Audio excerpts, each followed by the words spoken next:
we sit in the presence of Almighty Allah. We come to visit Allah's house. We sit in His presence, holy presence. We recite His name.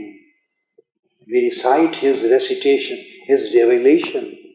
We talk to Him. We interact with Him. We speak to Him.